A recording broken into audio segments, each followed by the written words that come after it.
All right, all right, all right. So it's been a little while since I've done any kind of videos. Well, I've made a few videos, but just they weren't worth posting and stuff. So I thought I'd just do kind of a quick update, early spring. This is not going to be a setup video, but just a couple things that we've done to our landscaping equipment and stuff that I'm pretty excited about, pretty happy with. So we're going to start with our. You guys know we have an sk900 that I bought. Well, I've had it about 17 months, I guess, maybe a little bit more, and about 17 months. Anyways, so I rented a power rake quite a bit last year, and there's just some jobs that like the power rake is almost too much, and there was overkill, I should say, and it's $150 a day to rent it. So what I decided that I wanted was some kind of just a basic rake system that I could hook onto the front of the machine. And so if you guys are familiar with it, these are called York rakes, and you see them a lot on the back of like tractors and stuff with 3-point hitches and stuff. And to buy a York rake, a used one, usually the cheapest one I found was like $600 or $700 used. And then I would have to try to modify it to get it to fit this machine and all that stuff. So blah, blah, blah, all that good stuff. So what I did was I got this one. I bought it off of Amazon. I don't even know the name brand off the top of my head. It was under $300. It was like 250 bucks. And it's meant to go on the back of like a 4-wheeler or a small garden tractor and stuff like that. It's, I believe it's 60 inches wide. And the original hitch thing had it so you could like pull a lever and raise the tines up so when you didn't want it in action. And so I had the neighbor down the road. He's a metal fab guy and all that stuff. So he just welded a solid hitch on there for me, and you can see it. So it just goes into this receiver. And then that way I can, take it on and off. And I use this. Originally I had this made, or my son-in-law had it made at his shop. He works for Ditch Witch. And they fabbed this up, took a blank plate, and then welded this, hitch system, and it's all gusseted, and he put some hooks on there, and so it's kind of a universal thing. I use it to, originally it was so I could put my trailer ball in there basically and move trailers around the yard and all that stuff if necessary without hooking up the truck. And it works fantastic. I know that they actually make those that you can buy, but they're pretty expensive. And he hooked me up pretty good. So anyways, so this rake system actually works pretty darn good.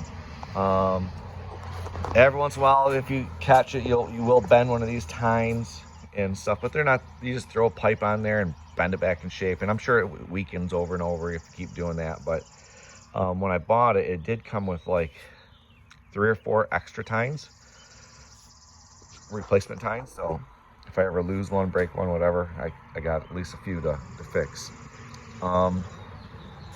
They do sometimes come loose though, because I mean these things are all the time, sound effects included, and so all that agitation as you're going through the ground, they will eventually kind of like loosen up. So you just gotta like snug them back down once in a while. So I am super stoked with that. I did a fantastic project at a friend's vacation home last weekend, and his yard turned out beautiful with it. He had built a new house, and we went and basically groomed the front yard, and it not quite as good as a power rake, the finished product, but pretty darn good. So let me show you what else we got going on. I know I'm long-winded about this York rake, but I'll tell you, I love it. I'm getting ready to use it in my own yard here in a minute. So this is another project that the same guy that welded the York rake for me, he did this. These are my pallet forks, and you'll notice that they're slid up underneath the trailer. I don't know if you can see that. So and I can load it. I can load and hold this on both sides of the trailer, whatever side I want. And so I'll give you a rundown. So he basically welded steel tubes going from all the way across the trailer. I know he had to do a little bit of modifying because there was a brace that was in the way down there. So he made it work. He figured it out. That's what he does. And then he welded these on the side of the pallet fork, so now I can go down and pin it. There's one on each side, and I can put a padlock. They're big enough pins. I can put a padlock down through there if I wanted to. So, and he welded these. He welded stake pockets on the trailer. I haven't built my walls yet. I'm gonna build some little walls so when I'm hauling mulch and stuff. And then he put some more D-rings on. This trailer only had 4 sets of D-rings on the deck, and then 2 way up here on the tongue, which I've never used those. So now I have 8 of them on the deck, and then the 2 up front. So I'll show you what the fork receiving system looks like without the forks in the way, so you can kind of see. So obviously the forks slide in there, okay, and then that's where the little pins go down through when it's in place. So I am super tickled, super tickled. If you live in Michigan, I live up by Flint. If you live in Michigan and you'd like to have something like that done for your trailer and pallet fork system, leave a comment below, let me know, get a hold of me, and I can hook you up with James from Twisted. I think it's Twisted Metal, and he does fantastic work, and he's very reasonable. So anyways, so yeah, so that's what we got going on with the trailer. Done about a dozen cleanups so far this year. We're supposed to maybe get some snow Monday. It's crazy. And lawn, we'll be mowing lawns next week for sure. And